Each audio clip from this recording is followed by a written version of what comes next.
네, 지금 정치권이 세월호 전국의 늪에서 헤어나오지 못하고 있습니다. 정의화 국회의장이 국회 파행을 해결하기 위해서 오늘 의장단과 상임위원장단 연석회의를 소집하면서 이제 중재에 나설 계획인데요. 정기국회 장기간 필요가 지금 마무리될지 주목되고 있습니다. 이런 가운데 또 법원에 국정원 대선 개입 의혹 사건에 대한 판결이 나오면서 여야 정치권의 해묵은 갈등까지 지금 부각이 되고 있는 그런 상황입니다. 국회 법사위원장이죠. 새정치민주연합의 이상민 의원 연결하겠습니다. 네, 이상민 의원님. 네, 안녕하세요. 예, 안녕하십니까. 우선 말이죠. 지난주에 있었던 원세훈 전 국정원장에 대한 법원의 판결에 대한 견해를 좀 듣고 싶은데요. 지금 예. 어떤 견해신가요? 감히 형편없는 쓰레기 판결이다, 이렇게 말씀드리고 싶습니다. 네. 같은 법원의 부장판사, 김동진 부장판사도 법치주의는 죽었다, 상식과 순리에 어긋나는 사슴을 말이라고 하는 아주 그런 판결이다. 정치 관여는 했으나 선거 개입은 없다는 것은 궤변이다 라고 할 정도로 그렇게 형편없고 쓰레기 같은 판결이고요. 네. 말씀 부장판사도 지적을 했지만 정치 관여는 했으나 선거 개입은 없다. 자기 모순입니다. 예. 정치 관여 자체가 선거 개입인데 그 정치 관여는 했으나 선거 개입이 없다는 자기 모순에 따른 그 판결을 했고요. 더더구나 정치 관여는 국정원법 위반이고 그 국정원장 또는 국정원이 조직적으로 나선 이 범죄 행태에 대해서 엄벌을 하기는커녕 오히려 국정원법을 몰랐다, 그러면서 집행유예 이런 거를 한 건 봐주기 판결이다라고 생각됩니다. 네. 그러니까 지금 말씀하신 것처럼 정치 개입은 했지만 선거운동은 아니다라고 하는 게 이제 법원의 판단인데요.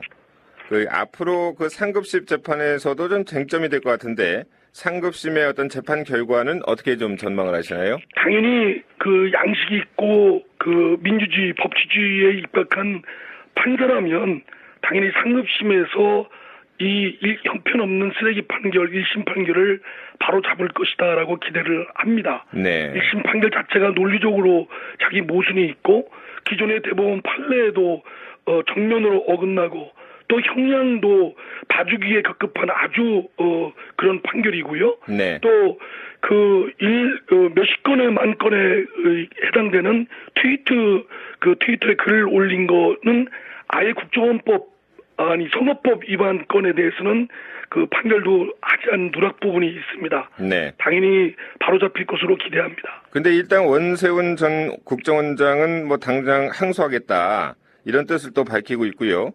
그런데 검찰은 법원의 판단에 이례적으로 즉각 항소 의사를 지금 밝히지 않고 있거든요. 저는 당연히 검찰이 항소할 것으로 믿고 있습니다. 만약 검찰이 항소를 하지 않는다면 정말 매우 수상한 것이다. 네. 잘못한 것이다라고 될 것이고요. 그렇지 않을 거라고 생각됩니다. 네. 검찰이 국정원법 위반을 정치 관여했다고 해서 기소를 했고 또 선거 개입했다고 해서 공직선거법 위반으로 기소를 했지 않습니까? 법원에서 공직선거법에 대해서 무죄 판결을 받았고 또 국정원법에 대해서는 형량이 너무 가볍고 당연히 기소한 검찰은 마땅히 항소를 해야 되겠죠. 네. 안 한다는 건 있을 수 없는 일이라고 생각됩니다. 검찰의 항소 여부가요, 자칫 검찰 수뇌부와 수사팀 간의 어떤 갈등으로 좀 비춰질 가능성도 좀 있어 보이는데 이 부분은 좀 어떻게 분석하시나요? 저는 당연히 검찰이 검사 동일체 원칙을 늘 얘기하지 않습니까? 예. 어느 특정 검사가 기소를 했다 하더라도 그건 검찰의 입장입니다. 그런데 이를 만약에 1심 판결에 대해서 검찰이 기소했는데 당연히 검찰이 패배를 판단한 판결이 1심 판결이 있었는데 그에 불복하는 항소를 안 한다는 건 그건 이해를 도저히 못하죠. 당연히 검찰 수뇌부도 네. 이에 대해서 항소를 결정할 것으로 당연히 저는 믿습니다. 네. 좀 정기국회 파행 문제에 대해서 일단 좀 짚어보겠습니다. 정기국회 파행 지금 장기화되면서 오늘 본회의도 좀 일단 무산될 가능성이 높아 보이고요. 지금 정의화 국회의장이 여야 지도부 연석회의를 좀 소집할 계획이다, 이런 뉴스가 좀 들리지 않습니까? 네네. 국회 정상화 방안을 논의할 것으로 보이는데요. 법사위원장으로서 상임위 운영 관련해서는 지금 어떻게 계획을 하고 계신가요? 예, 어쨌든 국회가 정상화 작동이 안 되는 점에 대해서는 국민 여러분께 죄송합니다. 다만 그 걸림돌이 이제 최대 현안인 세월호 특별법이 제대로 추진이 안 되고 있다는 부분이고, 예. 그게 진상규명 부분이 제대로 법안에 반영이 안 된다는 쟁점이 그거인데요. 어쨌든 세월호 특별법을 그 고개를 넘어가야 된다고 생각됩니다. 네. 그래서 야당의 노력도 잘 해야 될 것이고요. 여당도 청와대 눈치 보기에 급급하거나 비유하는 데 급급할 것이 아니고 진정성을 갖고 좀 책임 있게 나서줄 것을 바랍니다. 뭐 그냥 만나기는 하는데 그냥 제가 볼 때는 그냥 만나는 것 같습니다. 안 만나면 비판을 받을까 봐. 네. 그래서 저희 법사위도 지금 당장 이 세월호 특별법은 물론이고 군 내내에서 가혹행위로 인한 여러 희생자들이 많이 나오고 있지 않습니까? 예. 이걸 개선하기 위한 군 사법개혁 등 여러 현안들이 많습니다. 네. 또 이런 것들을 빨리 추진하기 위해서라도 최대 걸림돌인 세월호 특별법을 타결하도록 노력을 하고 네. 법사위원장으로도 나서고 있습니다. 네. 법사위원장으로서 좀 답답한 상황이 계속 이어질 것 같은데요. 세월호 특별법 관련해서는 계속 검토 작업을 지금 하고 있는 거죠? 네네, 그렇습니다. 네, 군 사법개혁도 마찬가지고요. 네. 세월호 특별법은 일단 여야 합의안이 좀 넘어와야 법사위 차원에서 검토가 가능한 거 아닙니까? 그렇지만 그렇다고 이제 그것만 지금까지는 기대하고 이렇게 법사위원장으로서도 잘 좀 되지기를 소망을 했습니다만 예. 이게 잘 진행이 안 돼서 제가 정의화 국회의장과 의논을 드려서 정의화 의장께서 저보고 법사위원장으로서도 가만히 있으면 안 되니까 네. 이 세월호 특별법 타결을 위해서 적극 나서줄 것을 주문을 하셨습니다. 네. 그래서 어쨌든 이 타결을 위해서 저도 물밑에서 지금 노력을 하고 있고요. 네. 진행 상황은 구체적으로 말씀드리기가 좀 어렵지만 네. 어쨌든 더 정성을 들이고 더 공력을 들이면 성과가 있을 것 같은 생각도 듭니다. 네. 진행 상황은 좀 말씀하기 아직 어려운 측면이 있지만은 성과가 있을 것이다. 그 성과가 있을 것이라고 하는 것은 세월호 특별법 여야 합의가 좀 타결될 수가 있다. 그런 말씀이죠? 있도록 여러 가지 방안과 여러 가지 그 지혜를 모으고 있고요. 네. 물론 단박에 이렇게 쉽게 될 거라고 생각되지는 않습니다.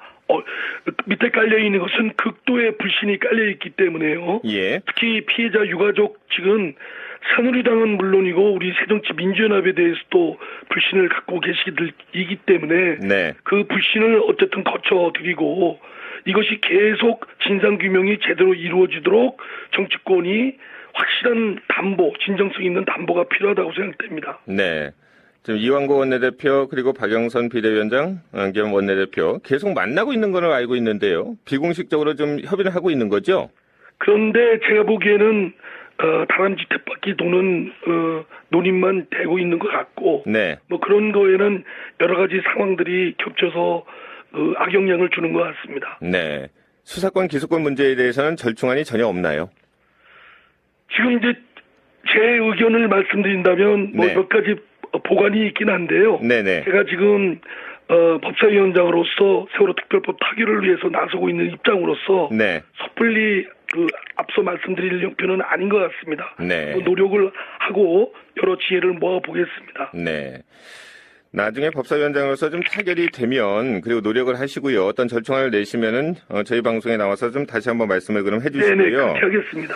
국회 본회의에서 지금 국회의장 직권상정 여부, 물론 이제 국회의장은 지금 직권상정, 국회 정상화 이 부분은 오늘은 아니다 이렇게 얘기를 한 것으로 알고 있는데요. 이 부분 좀 직권상정은 어떻게 보십니까? 예, 정의화 의장님의 그 인품이나 또 정치적 여러 가지 덕목을 보면 예. 일방 진행에서 무리하실 분이 결코 아닙니다. 네. 그래서 직권상정 오늘 안 하겠다 말씀도 하셨고 만약에 그런 일들이 벌어질 경우에는 정말 그 파국 가뜩이나 어려운 전국 사정이 더욱 악화시킬 거라고 생각되고요. 지금은 좀 더 어느 쪽이든 인내하고 그 정성을 들여서 그 정성을 들여야 될 때라고 생각됩니다. 네. 정의화 의장님도 잘 알고 계시고 알겠습니다. 그런 리더십을 발휘할 거로 기대합니다. 세월호 특별법과 민생법안 분리처리 관련해서 새누리당이 계속하자 이런 주장을 하고 있는데 이런 주장이 좀 설득력을 얻어가고 있는데요. 새정치민주연합에서는 어떤 정치적인 결단이 좀 필요하지 않을까요? 지금 본회의에 법사위를 통과한 이제 그 본회의에 그 계류 중인 안건들이 있지 않습니까? 90개가 넘습니까? 예. 그런데 그 법안들은 정의화 국회의장님도 말씀했지만 네. 그렇게 급한 법은 없습니다. 예. 당장의 민생과 관련돼서 급한 법은 없고요. 그 법 때문에 전국 상황을 더 꼬이게 할 필요는 없다고 생각됩니다. 네. 다만 여러 가지 김영란법이라든가 세모녀 관련 특별법이라든가 이런 등은 저희들도 급합니다. 예. 저희들도 좀 통과시키고 싶고요. 그러나 정부 측에서 얘기하는 것 중에는 카지노 산업진흥법이라든가 네. 또는 부동산 투기를 부추기는 법이라든가 또는 아직 사회적 공론 합의 과정에 이르지 못한 원격 진료 등에 관련된 의료법 개정안 등은 이거는 사실 더 숙성시킬 필요가 있는데 네. 이걸 국회가 빨리 통과시켜달라는 건 정부 여당의 입장을 이해를 못합니다. 네. 예, 좀 더 정부 여당이 좀 정직하고 또 겸손해줬으면 좋겠습니다. 알겠습니다. 그러니까 시급한 민생 법안에 대해서 좀 여야의 어떤 시각차에 대해서 이상민 법사위원장께서 말씀을 좀 해주셨는데 법사위원장으로 보기에 시급한 그 어떤 민생 법안은 없다. 시급한 민생 법안도 사실은 있지요. 그래서 네네. 예. 그 중에는 빨리 통과시킬 법도 있기 때문에 네. 저희 새정치연합도 마찬가지로 하고 싶지만 정부 여당이 주장하는 상당수의 법안들 중에는 말씀드린 대로 카지노 산업진흥이라든가 네. 전혀 사회적 합의에 이르지 않는 더 논의가 필요한 법안들이 대부분이기 때문에 네. 그런 법을 들이대서 통과시켜달라는 건 말이 안 된다는 얘기죠. 알겠습니다. 당내 문제 몇 가지만 좀 여쭤보겠습니다. 지금 박영선 비대위원장 탈당설이 이제 급부상하고 있는데요. 물론 이제 비대위원장 인선 문제 때문에 그렇습니다. 지금 야당이 파고로 치닫는 거 아니냐 이런 우려까지 나오고 있는데요.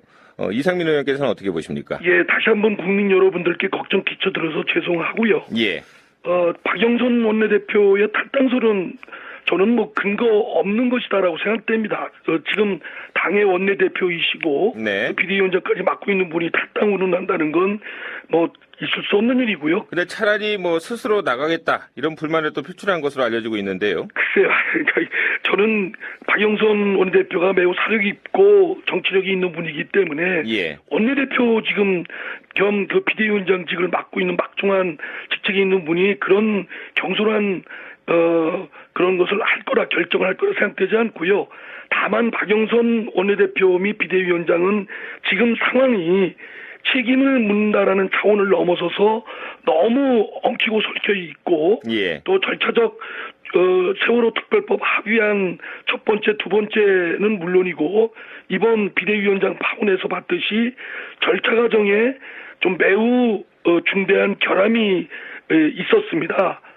논의 과정이 합리적인 논의 과정이 네네. 없었고 네. 비례적이고 은밀하고 좀 독선적이었다. 이런 부분은 좀 겸손히 받아들일 부분이 있고 네. 이거를 해결하기 위해서는 원내대표직은 물론이고 비대위원장직까지 잠시 물러나시는 것이 네. 당을 위해서도 또 박영선 원내대표를 위해서도 오히려 지혜롭다고 생각됩니다. 네. 물론 물러나야 당장 된다. 속상하시겠지만 네네. 그게 당을 또 한국 정치에 있어서 네네. 원내대표와 비대위원장이라는 중책을 맡고 있는 박영선 대표로서 저는 잘 합리적인 결정을 할 거로 기대합니다. 네. 탈당까지는 아니지만은 비대위원장직에서는 좀 물러나야 된다. 원내대표도 물러나셔서 네네. 이제는 좀 물꼬가 새롭게 뚫리도록 그렇게 해야만 되지. 지금 이미 박영선 원내대표께서 원내대표나 비대위원장 직책을 수행하기에는 네. 리더십의 상당 부분 훼손이 됐습니다. 예. 본인의 의도가 어떻든 간에. 네. 그래서 저는 이 리더십을 직책을 수행하는 데는 오히려 큰 걸림돌이 되기 때문에 예. 당을 위해서나 본인을 위해서도 슬기롭게 합리적인 결정을 해주실 것으로 기대를 합니다. 알겠습니다. 새로운 물꼬를 트기 위해서라도 리더십이 훼손된 박영선 원내대표 비대위원장 좀 이제는 사퇴하는 게 좋겠다. 이런 의견을 좀 주셨습니다. 네, 오늘 여기까지 말씀을 듣겠습니다. 네, 감사합니다. 네, 감사합니다. 지금까지 국회 법사위원장인 새정치민주연합의 이상민 의원을 만나봤습니다.